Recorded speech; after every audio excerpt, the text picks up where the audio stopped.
army personnel's property.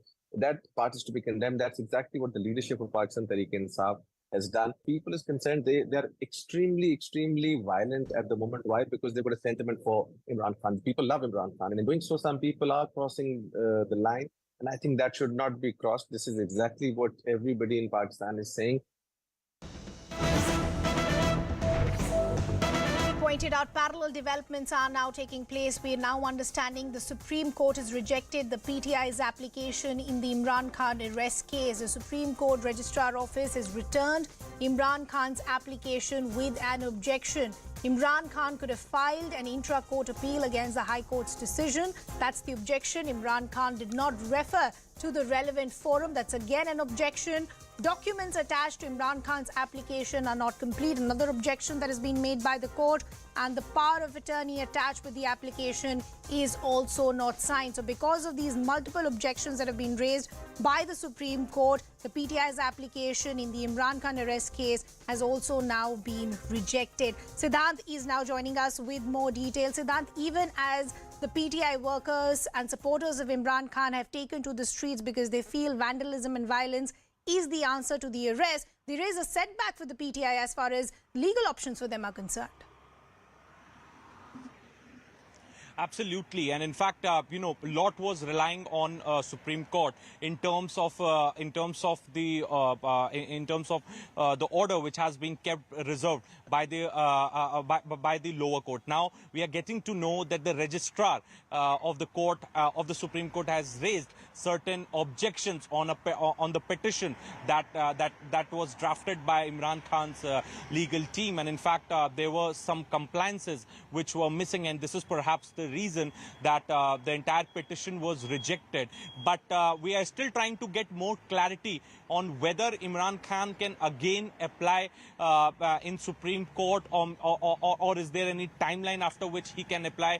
That is something which we are still trying to figure out. But right now, one order is reserved by the lower court, which is regarding his remand, and the second and the most important one, the Supreme Court has already rejected the petition which was filed by his legal team. So surely Imran Khan is in deep trouble now, because all hopes were from the courts in Pakistan, and largely till now Pakistani courts have been seen getting inclined towards Imran Khan on multiple occasions. But this time around, it appears that the courts are not very much in the favor of Imran Khan. Yesterday, the court called the arrest legal, the Islamabad High Court. Today, the petition gets rejected. The other order is reserved. Sure. So it seems the one institution which was, backing Imran Khan doesn't look like backs him anymore. Siddhant, we'll just request you to stay on with us. Anand Narasimhan is also now joining us from our newsroom. Anand, and I agree with the point that Siddhant is making. You have an arrest in one case, you have an indictment in another one. Even as workers of the PTI have taken to the streets, it looks like the trouble is only going to increase from here on as far as Imran Khan is concerned. Well, good evening, Ridhima, and good evening to our viewers. Somewhere Imran Khan always knew he had a premonition, because in that 6-minute video before he enters Islamabad High Court, he actually tells his fans, his followers, his cadre, that I may not see you again very soon, or I may not be interacting with you again very soon. मैं आपसे जल्द मुखातिब ना हूँ, ये भी हो सकता है, because he says I'm ready to go to jail. So he somewhere had this entire understanding that if he's stepping out, he may just get rounded up and he may just get incarcerated. And if he gets arrested, then for him to get out of the clutches of the gamut of cases against him is going to be tough. But here's where problems are compounding, not just for Imran Khan, but also for the PTI.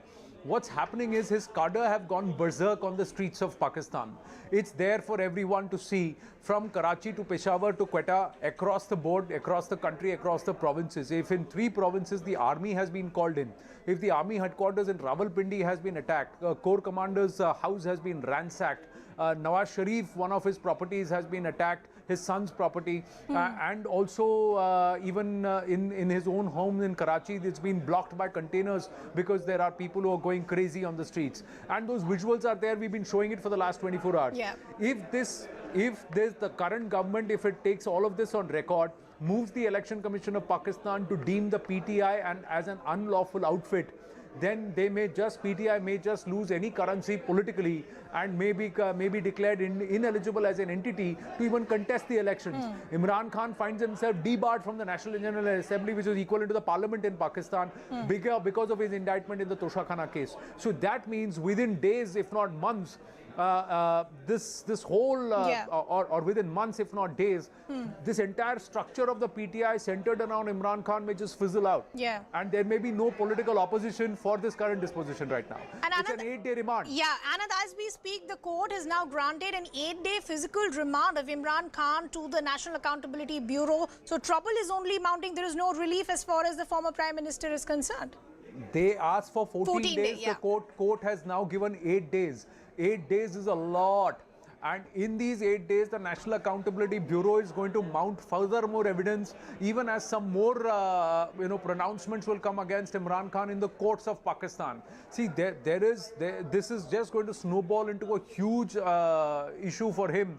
And it's going to be a mountain of cases against him, which his legal battery will not be able to fight beyond a certain point. In fact, if he were to go by what the Federal Minister of Pakistan in his briefing today had to say, this Al-Qadir case is an open and shut case of quid pro quo and corruption, and also of using your office for profit. These are huge corruption charges which he cannot deny. And once Imran Khan falls on the plank of anti-corruption, if he fails there, then his own credentials will fail. No matter how much people would say that he is actually doing it, he's whipped up a frenzy and a perception among his supporters that he is fighting for the justice of the people. If that's the case, then where is this 60 billion Pakistani rupees? That's nearly about 6,000 crore rupees. Where is this? That's the big question in this Al-Qadir case. And in Toshakhana again, he's profited, he's pilfered. Maybe not him personally, but his family. Bushra Bibi is one of the main accused, along with his extended family. Anna, there are two things that I want to understand. One, of course, is what does this mean as far as the future for Imran Khan himself is concerned? On one hand, yes, there is this narrative that is being built that he's garnered a lot of support. But the answer to the arrest that the PTI seems to be thinking is working is violence and vandalism. That's one. Secondly, what is the future of the PTI itself? If Imran Khan is behind bars, do they have another phase to take them forward? See, he's the fountainhead of the PTI. He's the one around whom they all gravitate, and he's the nucleus. He's the fulcrum. Now, if that fulcrum is gone, where is the next rung of leadership? They will also slowly find themselves incarcerated. Asad Umar has been already picked up by outside the Islamabad High Court today. There is anyway, Sheikh Rashid is under pressure. Sheikh Rashid will buckle. He's again swings whichever way the wind is blowing. So how long he is going to be sticking around with the PTI, one has to wait and watch. Shah Mahmood Qureshi, again the perennial eternal opportunist is what everybody calls him. He may just be angling for something to defect and move out. So there are a lot of fair weather friends for Imran Khan. Those who are not, who want to stand with him steadfast, will find a leaderless, rudderless boat, which itself will now is on the verge of being banned as a political outfit. If Pakistan Tehreek-e-Insaf gets banned as a political outfit in the days to come, what will they fight their elections around? And who will they fight their elections for? And if Imran Khan's cases, now the Al-Qadir case details, if the Toshakhana case details come to the fore, and it becomes very evident that Imran Khan has done some ajibaji or he knowingly allowed some ajibaji to happen, then his own credibility and credentials will come down. So the ruling disposition currently feels it's a matter of 10-15 days. As the wind blows over and the dust settles, the PTI and its supporters will also fizzle out, and they will all resign themselves to the fate that they will have to go back and back or choose among one of the existing parties. And very soon you would see this coalition that is being stitched up to form this government will also now start to break away very soon as we get closer to October, because each party will now fancy its chances and they will all try and extend their own footprint. So that's what will happen. The army, for the deep state, this is very convenient because Imran Khan had become a thorn for them. Imran Khan was not only asking uncomfortable questions, he was making some really outlandish statements and outrageous comments against the army, and he is trying to whip up a frenzy against the armed establishment, the military establishment and the deep state in Pakistan. This public anger which is manifest right now, if the army starts cracking the whip and puts out its hard hand, people will go back into their burrows and they'll keep silent, because beyond a certain point there's nobody's going to back these people, this mob that's come out onto the streets. The mob has been allowed to come out onto the streets to vent. Now once they've finished venting, then what? then they'll have to go back because Pakistan is in a state of penury. Each of these people cannot afford a day's off or a day without livelihood. They've already sacrificed more than many days trying to, come around and trying to gather around Imran and trying to give him, shield him and protect him. Now Imran Khan is gone, he's arrested. What more is left for them? Because if they cause anarchy, there will be shoot at sight orders or they will all be jailed and they'll be whipped to an extent that the word will spread and everybody will keep quiet. That's what will happen. Yeah. Anand, thanks a lot for getting us all those details. We'll leave the conversation there. Let's also bring in our guest. We have former diplomat Anshul Malhotra also now joining us. So good to have you with us here on CNN News 18. Firstly, I want to understand, how do you read the current situation in Pakistan? You have the PTI supporters and workers who've now taken to the streets even as the setbacks only increase for Imran Khan. Well, Poonam, obviously the current situation in Pakistan is extremely serious and chaotic and heading towards even a worse scenario. Pakistan was already experiencing a certain degree of political instability and a very serious economic crisis, so much that they had to go to IMF for the 28th or 29th time for a bailout, and the relief is still awaited. In the middle of all that, now this episode about Imran Khan's arrest and the the violent protests against the manner in which he has been arrested. So I think the country is heading towards a very, very chaotic periods ahead. But at the same time, what I can foresee is that a systematic effort is now being made to make sure that this leads to the end of political career of Imran Khan. And Imran Khan and his party is likely to get entangled into so much prolonged legal processes that they may find it extremely difficult to come out of it. Eventually, as I mentioned elsewhere yesterday, also probably on your channel also, what I can foresee is that every effort will be made to disqualify him from contesting the elections, and we really don't know how long the supporters of PTI will be able to sustain this campaign. Considering that they are in any case finding difficult to survive. So considering the fact that Pakistan is already seeing an economic crisis, the political turmoil is never ending for them, as you're rightly pointing out, the larger question also is, for how long can the PTI workers and supporters of Imran Khan actually carry on with this momentum? I also want to understand, what do you make of the allegations and the claims that we're hearing from various PTI leaders? Yesterday it was first that Imran Khan has been abducted. Then another PTI leader came forward and said that we have a fear that he's going to be killed behind bars. He's going to be given poison. It's going to be slow poison. Do you think this is a desperate attempt to try and win the narrative war? Yes, of course. First of all, you must have seen and heard the recorded video message from Imran Khan, which I'm sure he had anticipated that he might be arrested at any point of time. So he had pre-recorded it, and probably he had already decided that if he is arrested, this will be released to the people of Pakistan, which he did eventually. In that, he called upon all the, he mentioned about that he may not be able to interact with the people of Pakistan anymore for many, many days from now.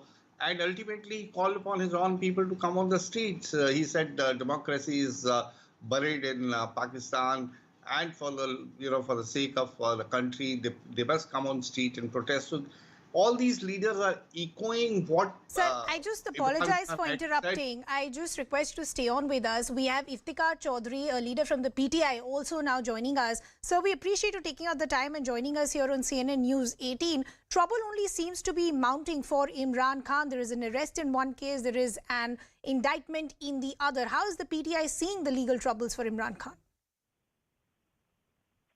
Thank you very much for taking that issue. Since joining Pakistani politics, Imran Khan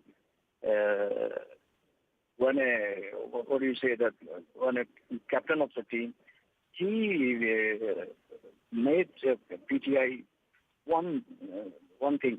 The base is the rule of law, the justice, and we are seeking for that. Till this moment, we are not making. I mean, something is happening somewhere. People are burning the houses of big lots. This is not our party policy. Even the vice captain, Shah Qureshi, advised. No, but if you're saying, sir, that this is not your politics, how come we're seeing workers of the PTI storm the army headquarters? There is vandalism that's happening on the streets. Where is the instruction for the workers to take to the streets coming from then? Yes. This is very important question you have asked. I tell you, there are some people, they belong to somewhere, I don't know. We are investigating it. They are entering there and they are destroying the thing.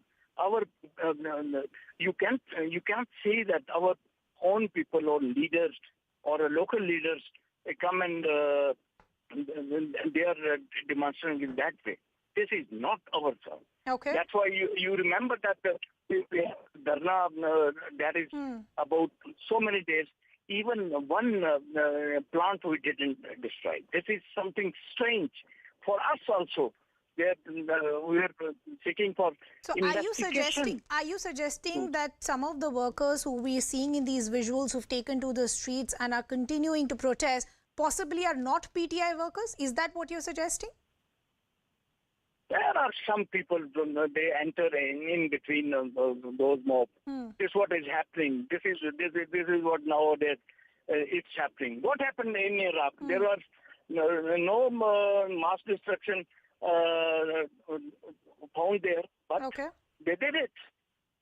Due to some, there is some people who want emergency and martial law. No, but who are these people? There is a Radio Pakistan building that was set on fire, that was torched. So who are these people then, and where is that instruction coming from?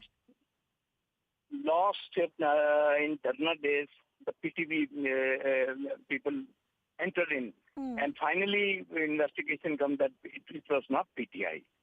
So please help us to find those culprits. Okay. They are destroying our repute.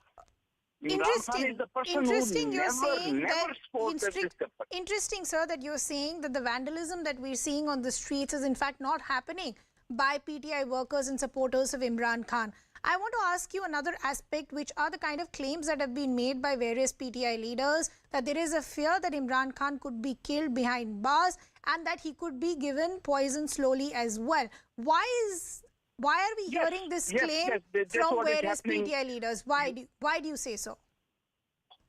I think that so many people are killed. Even a NAB investigator is killed, and also that guy who was involved in money, he's also killed. So many. These regime can do anything they want, because in Imran Khan, this is the only way they move Imran Khan out of the way, and they want to rule Pakistan unlawfully. So they can do anything. So that's why we say that even Farooq Habib said that Imran Khan, his life is under threat. But this is what we think. And we want to tell the word through your valuable channel that this, please come forward to save Imran Khan's life. Okay. Imran Khan is not only a Pakistani leader, but Imran Khan is leader of the world. You know that in cricket, and that's why Imran Khan is most loved, especially in India. So help us. Okay. Iftikhar Chaudhary, we leave the conversation there. Appreciate you joining us here on CNN News 18. Going back to Achal Malhotra, who continues to be with us. Sir, how do you see the response of the PTI leader? One, he's saying that the protesters that you're seeing out on the streets who are indulging in vandalism are not people related to the PTI. Well, I think possibility cannot be ruled out. The point is now the way the PTI supporters, the cadres are going, the visuals that we are getting, they are indulging in violence and vandalism, and destroying properties. So this ultimately may not augur well for the political party and political party's future, because this can be held against them, and even public sympathy may dwindle.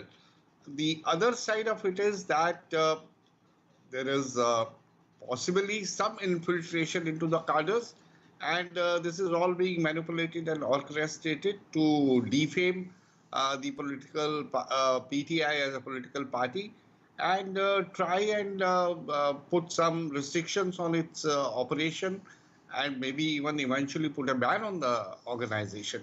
So see, the what Imran Khan has done is, I think he's trying to chew more than what he could digest. He has called out the army, the establishment, the deep state, the most powerful, the organs in the governance of this country. And he increasingly was making remarks which, he was testing the patience of the establishment. Once upon a time, he was the blue-eyed boy of the establishment, and that's how he came to power and rose to the position. He was also very popular as a cricketer. He was also popular as a politician Sure.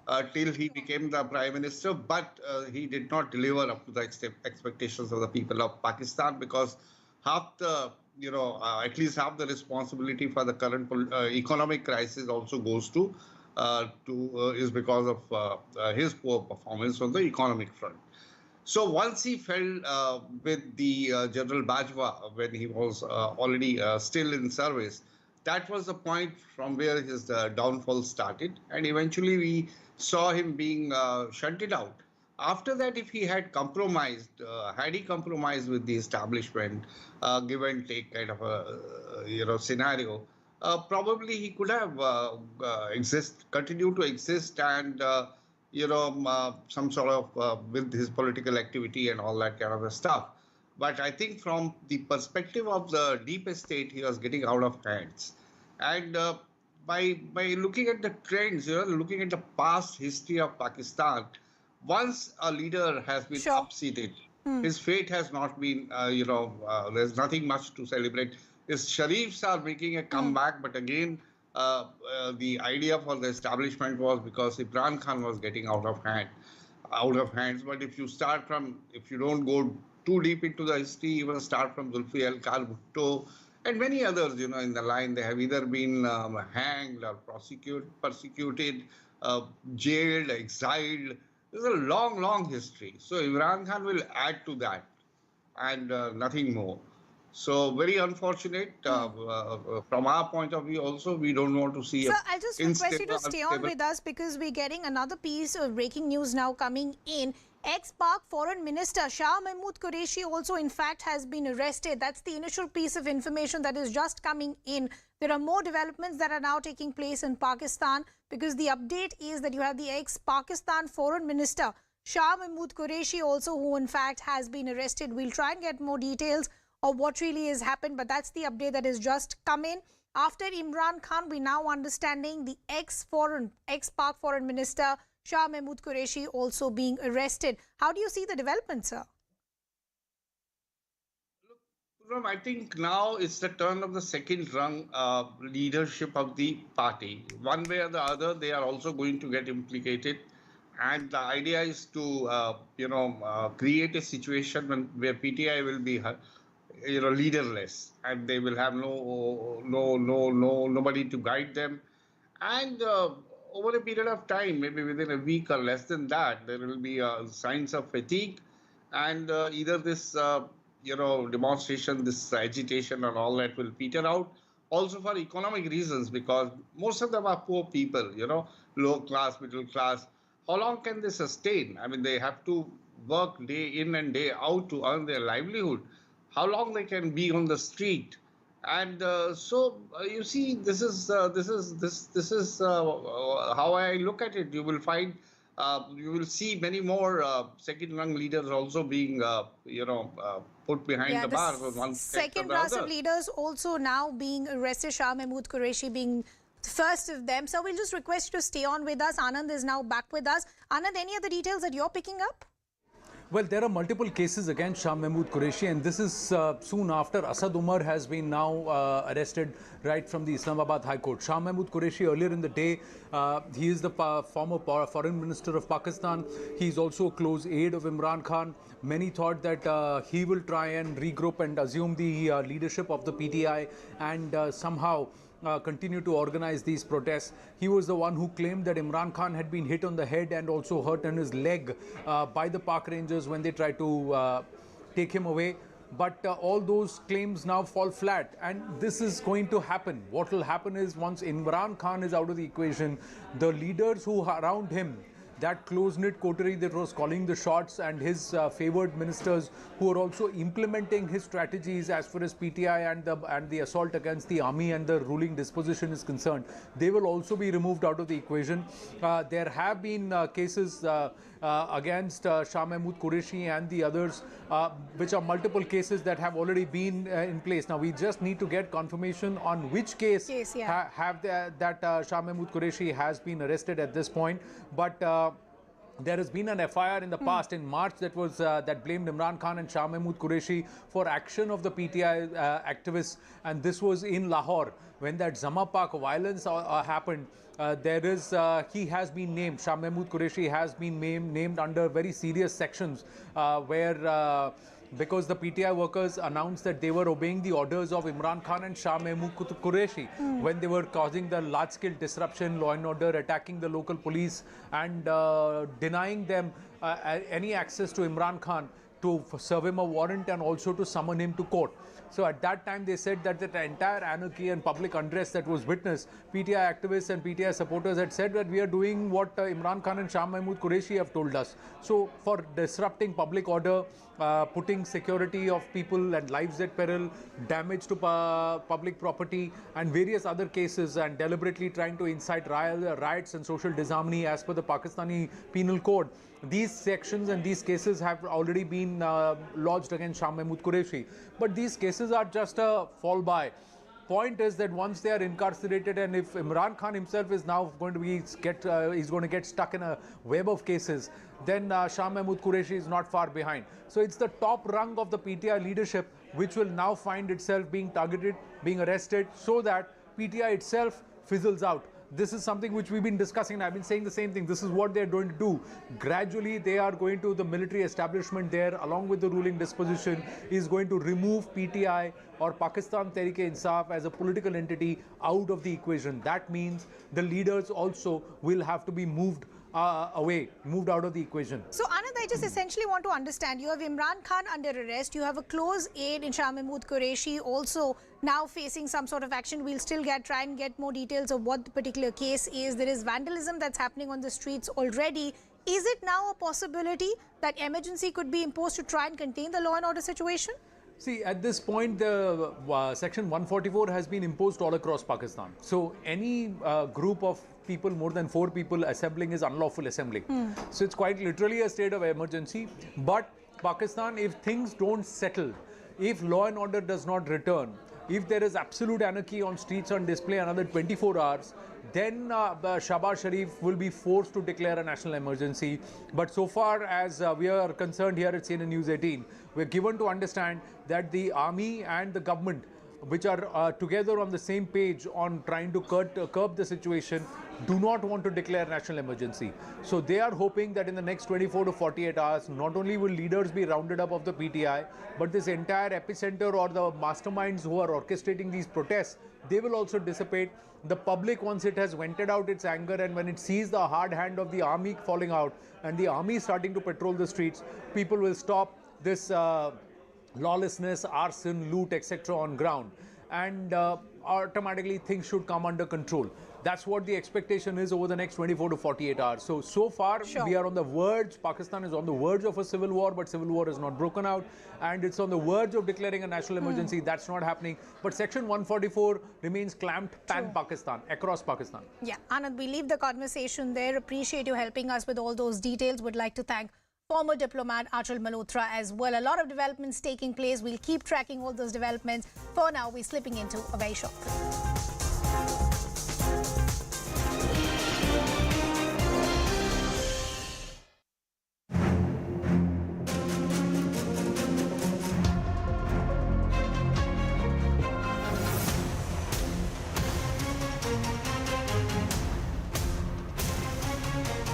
We are going to get absolute majority and we are going to form the government. It's going to be a full majority government. They are seeing a massive surge in the number of people turning up for voting in the morning. I get all the votes of sections of the people. Corruption means Congress, Congress means corruption. This is going to be my last election. I am not going to retire, but I am not going to contest again. Every politician has his own desire. My first aim is to bring Congress party to power. JDS will play major role in the forming of the government.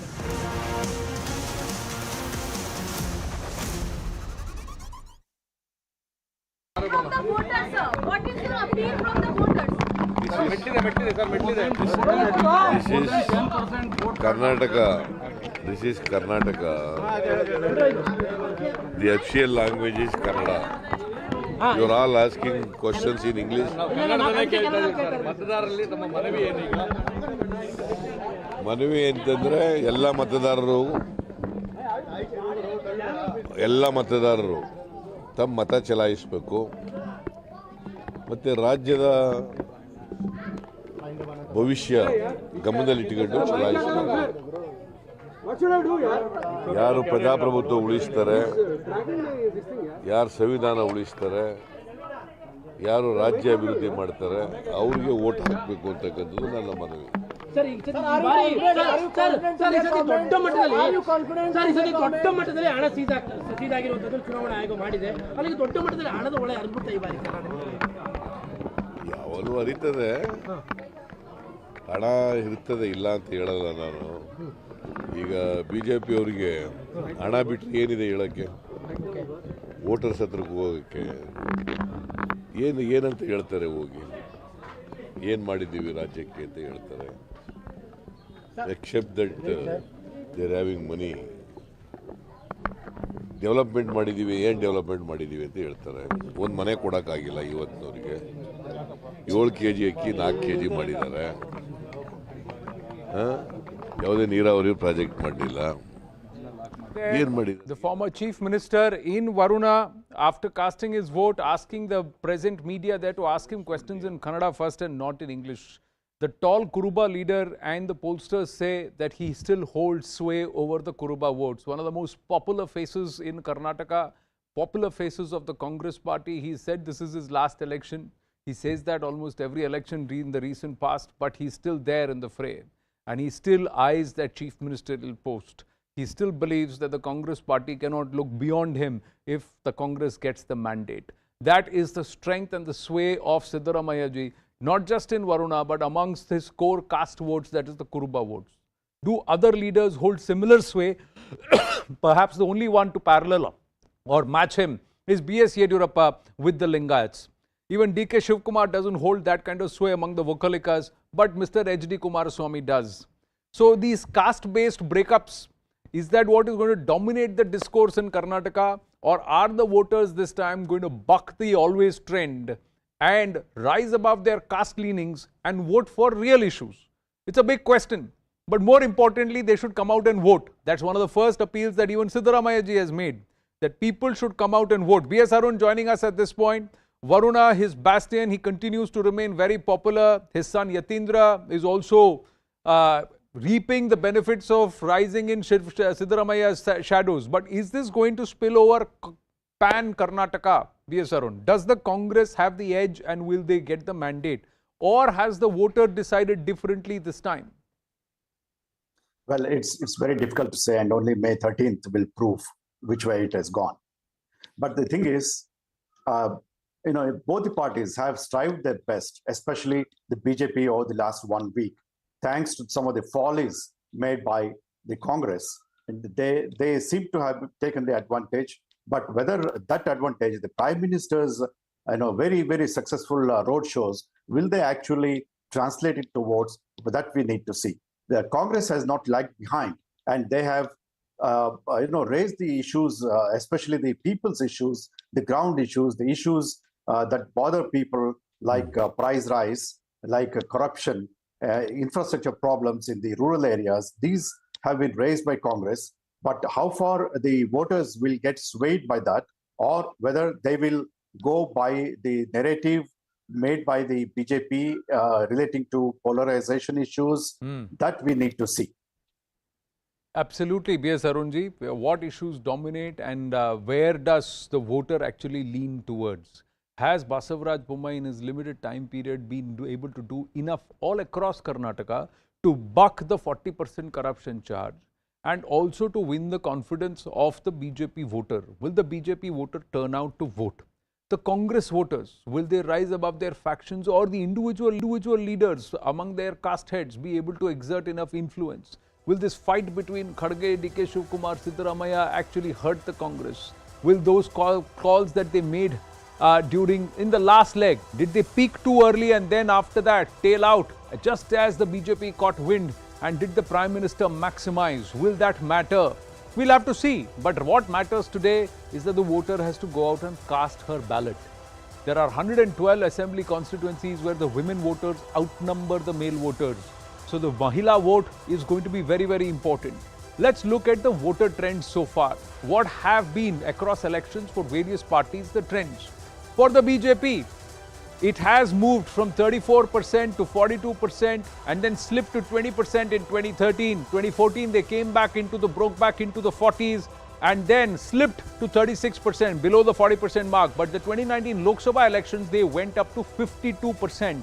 The Congress party, its highest was in 2014 at 41%, but thereafter it has slipped a bit to 38% in 2018 and then to 32% in the Lok Sabha. The JDS has also peaked in 2013, then thereafter in 2018 mustered about 18% votes, but after that it slipped. Now here is the challenge, ladies and gentlemen. Can the BJP retain any of it, at least stem the erosion between Lok Sabha and the Vidhana Saudha? Let's say Lok Sabha 2019, it's at 52%. If the BJP and its cadre on ground are able to stem the voter slide to 10% and keep the vote share in the 40s, then the BJP has a strong chance.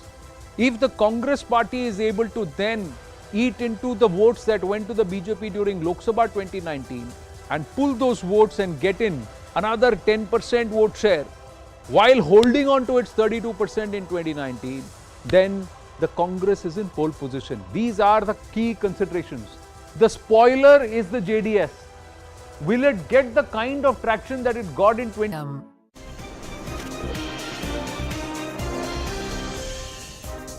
Welcome back. Thanks a lot for staying with us. Some breaking developments now coming in.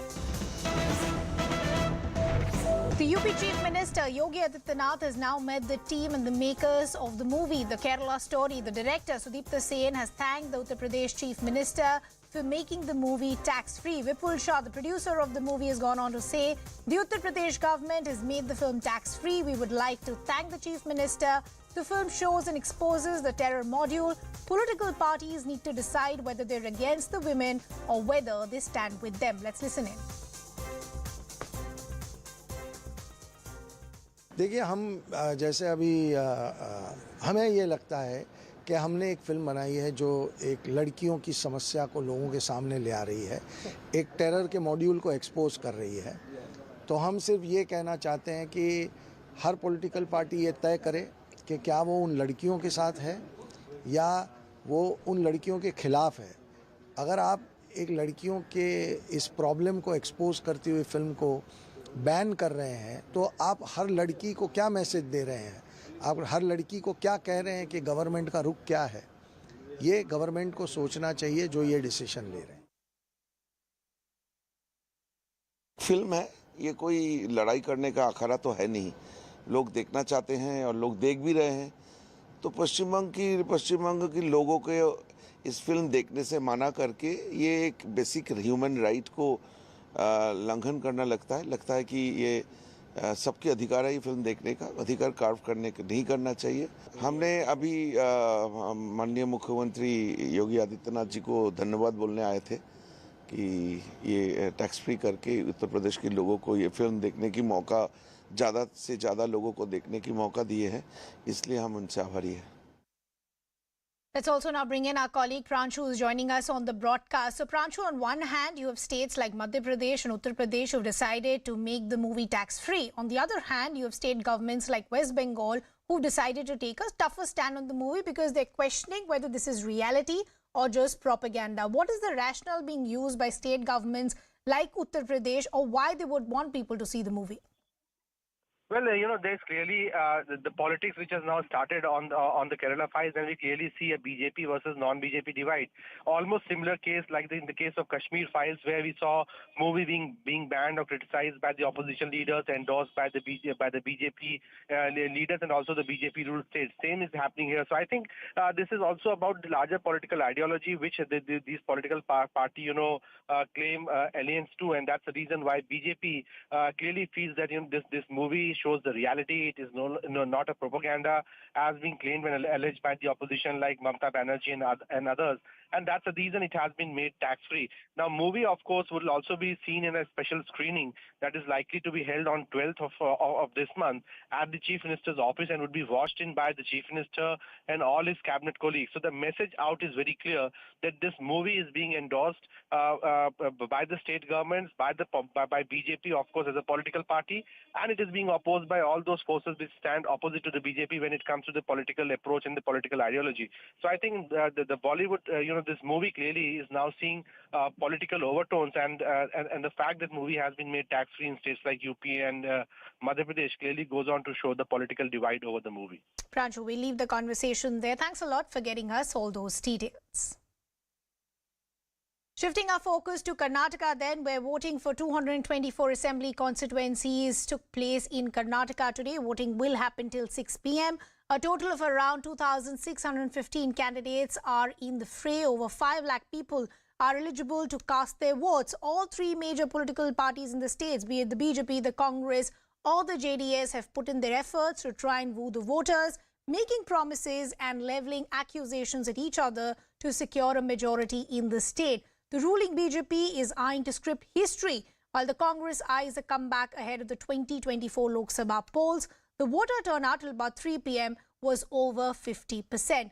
Let's also first talk to you about what's at stake for each of the political parties, specifically the BJP and the Congress. And the reason that we're saying it's almost looking like a two-cornered fight is because of the muted response that we've seen as far as the JDS is concerned. Let's first talk about the BJP. Now, retaining only state and south is key to 2024 elections. If they lose Karnataka, they have no hold as far as the south of the country is concerned.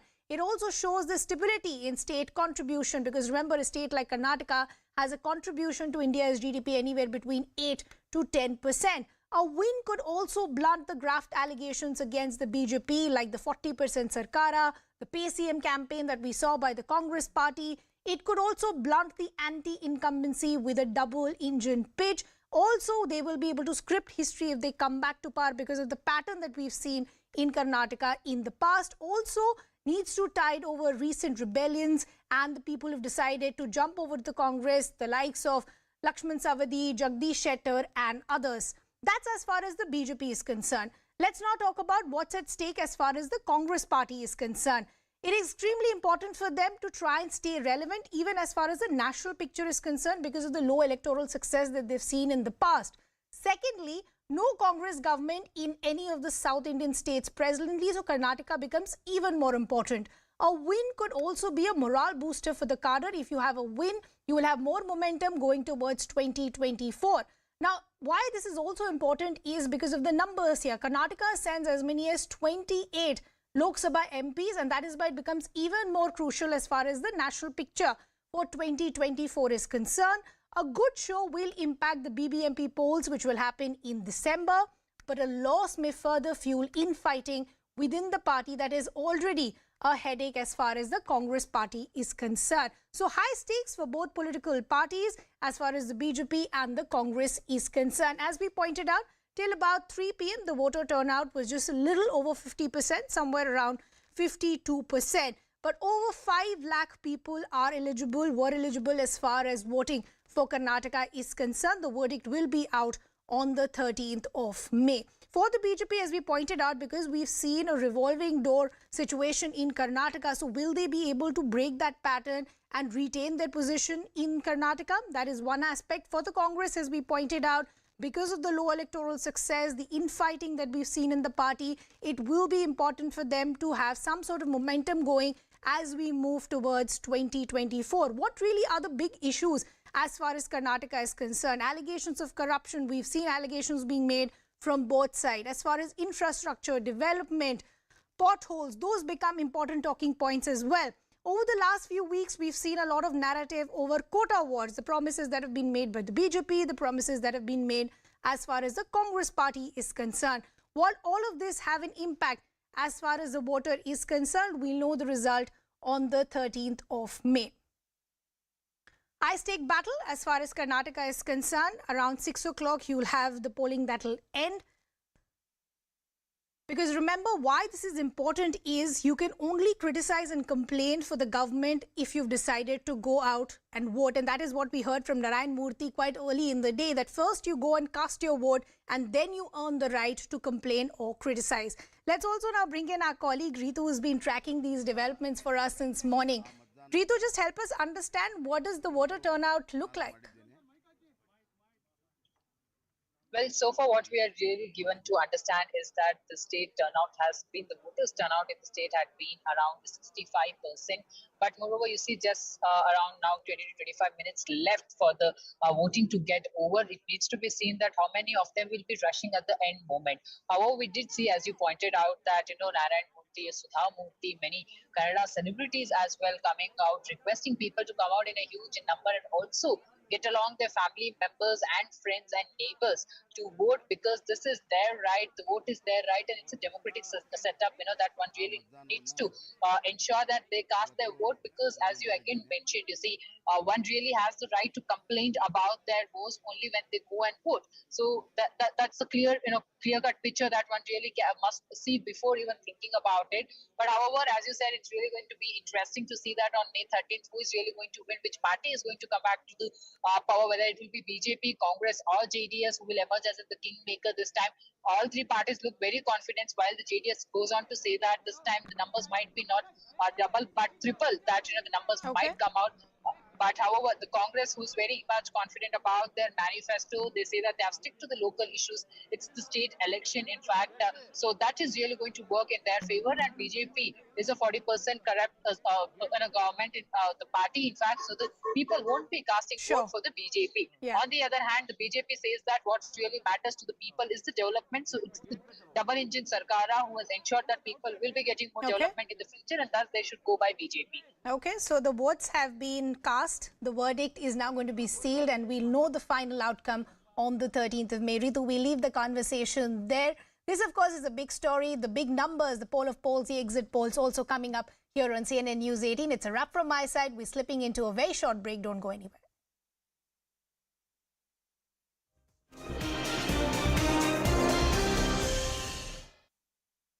Up here to cast their valuable votes. Most of them happen to be senior citizens, and there again one should really not forget that this is the bastion of the former Chief Minister Siddaramaiah, where he won in the 2008, 2013 and 18. He decided 2018 is when that he decided to give this constituency to his son Yatindra, and now Yatindra had also told a couple of times that he happened the accidental politician, in fact, in 2018, but now he has given back his seat to Father Siddaramaiah, and now he is contesting from this constituency. Siddaramaiah is speaking.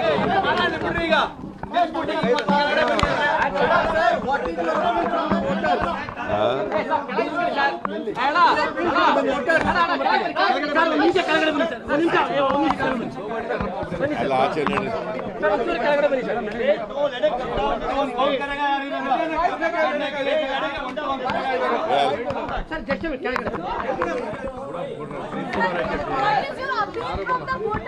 What is your appeal from the voters? Karnataka. This is Karnataka.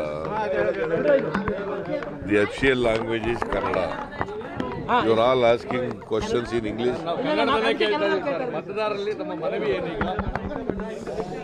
ಮನವಿ ಅಂತಂದ್ರೆ ಎಲ್ಲ ಮತದಾರರು ತಮ್ಮ ಮತ ಚಲಾಯಿಸಬೇಕು ಮತ್ತೆ ರಾಜ್ಯದ ಭವಿಷ್ಯ ಗಮನದಲ್ಲಿಟ್ಟುಕೊಂಡು ಚಲಾಯಿಸಬೇಕು. ಯಾರು ಪ್ರಜಾಪ್ರಭುತ್ವ ಉಳಿಸ್ತಾರೆ, ಯಾರು ಸಂವಿಧಾನ ಉಳಿಸ್ತಾರೆ, ಯಾರು ರಾಜ್ಯ ಅಭಿವೃದ್ಧಿ ಮಾಡ್ತಾರೆ ಅವ್ರಿಗೆ ವೋಟ್ ಹಾಕಬೇಕು ಅಂತಕ್ಕಂಥದ್ದು ನನ್ನ ಮನವಿ. ದೊಡ್ಡ ಮಟ್ಟದಲ್ಲಿ ಹಣ ಸೀದಾಗಿರುವಂತದ್ದು ಚುನಾವಣಾ ಆಯೋಗ ಮಾಡಿದೆ. ಅಲ್ಲಿಗೆ ದೊಡ್ಡ ಮಟ್ಟದಲ್ಲಿ ಹಣದ ಒಳೆ ಹರಿಬಿಡ್ತಾ ಈ ಬಾರಿ ಯಾವಾಗಲೂ ಹರಿತದೆ, ಹಣ ಇರ್ತದೆ ಇಲ್ಲ ಅಂತ ಹೇಳಲ್ಲ ನಾನು. ಈಗ BJP ಅವರಿಗೆ ಹಣ ಬಿಟ್ಟರೆ ಏನಿದೆ ಹೇಳೋಕ್ಕೆ? ವೋಟರ್ಸ್ ಹತ್ರಕ್ಕೆ ಹೋಗೋಕ್ಕೆ ಏನಂತ ಹೇಳ್ತಾರೆ? ಹೋಗಿ ಏನು ಮಾಡಿದ್ದೀವಿ ರಾಜ್ಯಕ್ಕೆ ಅಂತ ಹೇಳ್ತಾರೆ. Except that they are having money. Development ಮಾಡಿದ್ದೀವಿ, ಏನು ಡೆವಲಪ್ಮೆಂಟ್ ಮಾಡಿದ್ದೀವಿ ಅಂತ ಹೇಳ್ತಾರೆ. ಒಂದು ಮನೆ ಕೊಡೋಕ್ಕಾಗಿಲ್ಲ ಇವತ್ತಿನವರಿಗೆ. 7 kg ಅಕ್ಕಿ 4 kg ಮಾಡಿದ್ದಾರೆ. ಯಾವುದೇ ನೀರಾವರಿ ಪ್ರಾಜೆಕ್ಟ್ ಮಾಡಲಿಲ್ಲ. ಏನು ಮಾಡಿದ್ರು? The former chief minister in Varuna, after casting his vote, asking the present media there to ask him questions in Kannada first and not in English. The tall Kuruba leader and the pollsters say that he still holds sway over the Kuruba votes. One of the most popular faces in Karnataka, popular faces of the Congress party. He said this is his last election. He says that almost every election in the recent past, but he's still there in the fray. And he still eyes that chief ministerial post. He still believes that the Congress party cannot look beyond him if the Congress gets the mandate. That is the strength and the sway of Siddaramaiah ji, not just in Varuna, but amongst his core caste votes, that is the Kuruba votes. Do other leaders hold similar sway? Perhaps the only one to parallel or match him is B.S. Yediyurappa with the Lingayats. Even D.K. Shivkumar doesn't hold that kind of sway among the Vokalikas, but Mr. H.D. Kumaraswamy does. So these caste-based breakups, is that what is going to dominate the discourse in Karnataka, or are the voters this time going to buck the always trend and rise above their caste leanings and vote for real issues? It's a big question, but more importantly, they should come out and vote. That's one of the first appeals that even Siddaramaiah ji has made, that people should come out and vote. B.S. Arun joining us at this point. Varuna, his bastion, he continues to remain very popular. His son Yatindra is also reaping the benefits of rising in Siddaramaiah's shadows. But is this going to spill over pan Karnataka, B.S. Arun? Does the Congress have the edge and will they get the mandate? Or has the voter decided differently this time? Well, it's very difficult to say, and only May 13th will prove which way it has gone. But the thing is, both the parties have strived their best, especially the BJP over the last 1 week, thanks to some of the follies made by the Congress. And they seem to have taken the advantage, but whether that advantage, the Prime Minister's very, very successful road shows, will they actually translate it towards? But that we need to see. The Congress has not lagged behind, and they have raised the issues, especially the people's issues, the ground issues, the issues that bother people, like price rise, like corruption, infrastructure problems in the rural areas. These have been raised by Congress, but how far the voters will get swayed by that, or whether they will go by the narrative made by the BJP relating to polarization issues, that we need to see. Absolutely, B.S. Arunji. What issues dominate and where does the voter actually lean towards? Has Basavaraj Bommai in his limited time period been able to do enough all across Karnataka to buck the 40% corruption charge and also to win the confidence of the BJP voter? Will the BJP voter turn out to vote? The Congress voters, will they rise above their factions, or the individual leaders among their caste heads be able to exert enough influence? Will this fight between Kharge, DK Shivkumar, Siddaramaiah actually hurt the Congress? Will those calls that they made in the last leg, did they peak too early and then after that tail out just as the BJP caught wind, and did the Prime Minister maximize? Will that matter? We'll have to see. But what matters today is that the voter has to go out and cast her ballot. There are 112 assembly constituencies where the women voters outnumber the male voters. So the Mahila vote is going to be very, very important. Let's look at the voter trends so far. What have been across elections for various parties, the trends. For the BJP, it has moved from 34% to 42% and then slipped to 20% in 2013. 2014, they broke back into the 40s and then slipped to 36%, below the 40% mark. But the 2019 Lok Sabha elections, they went up to 52%. The Congress party, its highest was in 2014 at 41%, but thereafter it has slipped a bit to 38% in 2018 and then to 32% in the Lok Sabha.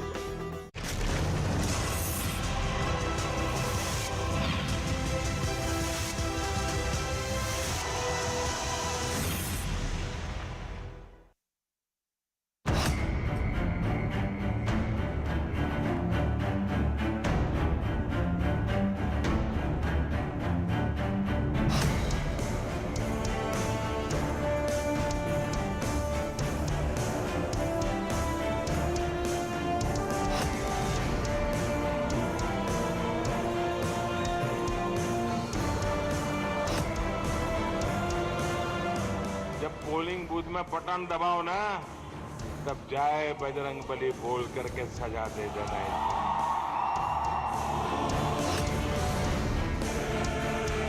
इनको 40 number बहुत अच्छा लगता है, इसलिए इनको 40 number इतना अच्छा लगता है। इस इलेक्शन में आप इनको 40 सीटें दे दीजिए। अगर कर्नाटक में चोरी हुई है तो दिल्ली को भी फायदा मिला होगा। ये चुनाव कर्नाटक की जनता का चुनाव है, नरेंद्र मोदी का चुनाव नहीं है।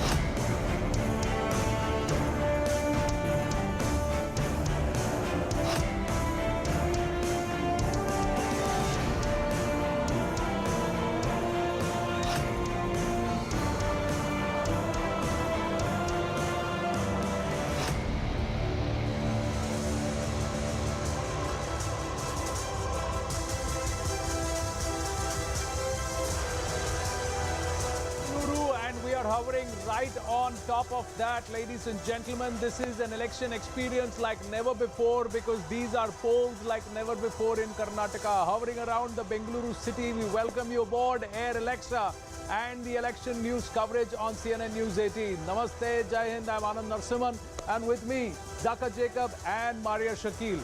A visual experience with Bengaluru guys, but to see it from the top, and especially the fact that there are roads which are empty. Oh, yeah. No, I had an amazing experience the other day. We were shooting at the 21st floor of this big skyscraper. You could see Kantirva, you could see UB City. I think Bangalore from the air view, the Air Alexa view, is